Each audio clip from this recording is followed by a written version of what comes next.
مفتی صاحب خود فارچونر لے کے گھومتا ہے.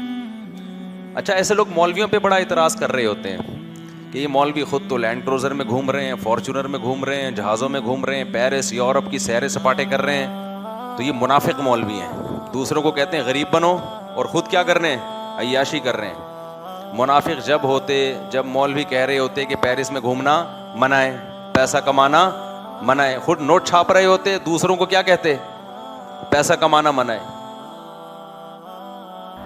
غریبی انسان سے ہر ایک جرم کراتی ہے. جب بھوک لگتی ہے غریب لوگوں کے ہاتھوں سے نوالا چھینتا ہے، لوگوں کے گھر توڑتا ہے، جا کے مر جاتا ہے لیکن جرم کرتا ہے. اچھا، بعض لوگ غریبوں کی برائیوں میں یہ بھی کہتے ہیں غربت کی وجہ سے لوگ چوریاں کرتے ہیں، ڈکیتیاں کرتے ہیں اور پتہ نہیں کیا کیا فحاشی والے کام کرتے ہیں. تو جو ریشو ہے نا جرائم کا، اگر وہ غریبوں میں ہے تو مالداروں میں بھی ہے. دولت کی وجہ سے کیا کوئی کم جرم ہوتے ہیں؟ اللہ کو پتہ ہے غریب بے غیرت ہے، یہ لینے والا ہے.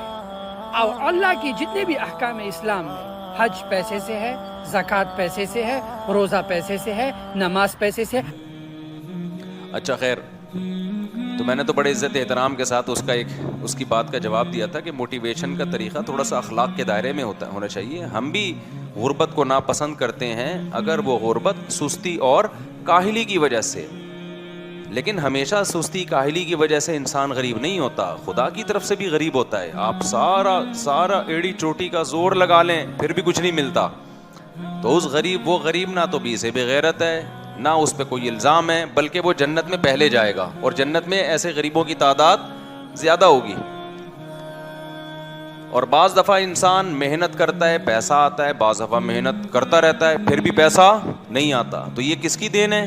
اللہ کی. قرآن میں جگہ جگہ ہے یبسط الرزق لمن یشاء ویقبض، جس کے لیے چاہتا ہوں رزق کے دروازے کھول دیتا ہوں، جس کے لیے چاہتا ہوں تنگ کر دیتا ہوں.